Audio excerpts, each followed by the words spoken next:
First of all, I'd like to thank you, John Rogers, and thank you, James Bell, for participating in this interview. Over the last couple of years, we found that when we polled 300 of the 500 S&P companies, 30% of those companies didn't have African American board members. This year, we went through the whole universe of the S&P 500, and we found that 40% of those companies do not have black board members. And I wanted to get your impression why there would be such a dramatic shift as the numbers went up. And John, I'll start with you. Well, I was going to say at first, I think part of the issue is that when you go from 300 companies to the entire Fortune 500, S&P 500 companies, that the smaller companies don't feel the same pressure to diversify their boards. And when I talk to those management teams about the lack of diversity in their team and the lack of diversity on their boards, they'll say, no one's really ever talked to me about this issue. No one's ever challenged me on this issue. But the larger companies in the Fortune 500, they're used to being challenged. So the bigger the company, the more likely you're going to see diversity, and the smaller the company, the less likely you'll see diversity. If that's the dynamic, what do we do with those smaller companies, or how do we change the diversity equation in those companies? Well, I think those companies are all suppliers to the big companies that John just mentioned, where diversity is a priority. And I think we have to put a little pressure on the larger companies to look at their supply base, and they need to look at them, holistically as to whether or not they really embrace diversity. And I mean, and that would be in all forms, including whether they have people of color on their board. I think that's the only other way you can flow it down is to ensure that the companies that do enjoy a good market in the people of color communities, then we ought to be thinking about diversity in your whole supplier base.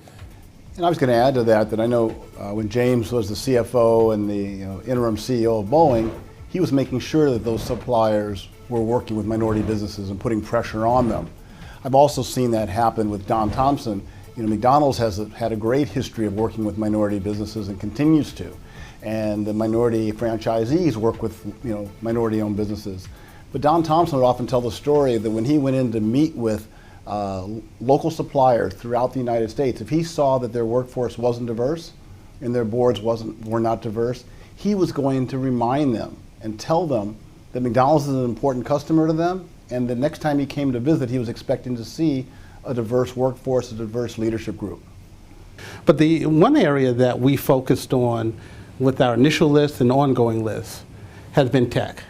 And when we first started our list, Apple did not have an African American board member. Now, James, you're on the board of Apple. Google/Alphabet didn't have an African American board member. HP did not have a board member, and now it's the HPs, if you will. But there's still a real challenge in terms of tech diversity. We still see no African Americans at Amazon, Netflix, Facebook, and why do we still see that resistance? I can't answer for them why it hasn't happened yet. I can talk to Apple about what they need to do to go improve the diversity there, and they're looking holistically. So it's not only the people on the board, they're looking at moving people throughout the organization up to the senior leadership level, and then also looking at the supply base. John, I want to dovetail on that. Each year you have the Black Corporate Directors Conference. You've done effective work in terms of teaching African Americans who come on board how to be more effective board directors. And one of the tenets that you shared was that directors should go to CEOs to push for more black board members among their peer groups. Now, in terms of the tech sector, is that something that can be done to open the doors for more diversity? I have to be honest, over the years I've seen that happen very, very rarely. I've been on boards or been involved with boards where you've got robust diversity programs, but then you wonder whether those folks who are on that board who are seeing it successful, are they exporting it to the other institutions that they're involved in back when they get back home to their home base? Why should people care that African Americans are on boards? Well, because a lot of those consumers are people of color.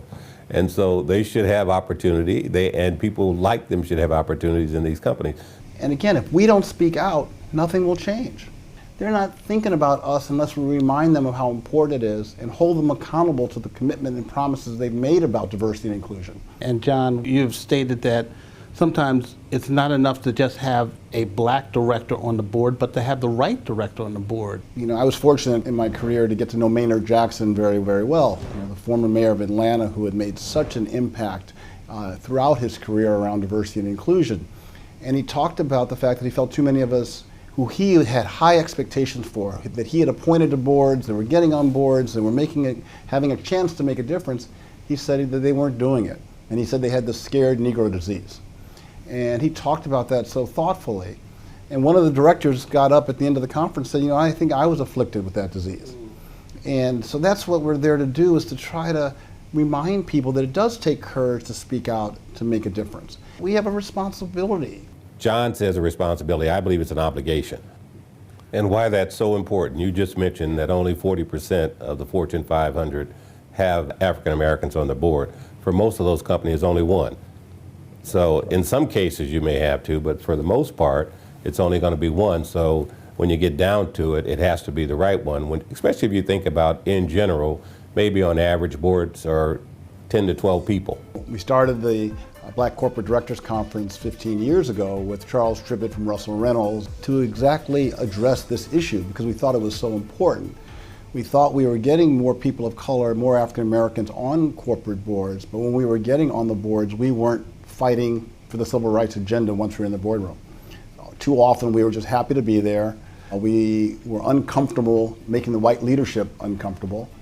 And so we sort of sat there and in effect, embraced the status quo and gave cover for the status quo to stay the same. So what we tried to do at the conference every year is to bring in what we call the conscience of the conference. As you know, someone to remind those of us who've been fortunate to be on a corporate board that we have a responsibility to fight for our community once we're in the boardroom.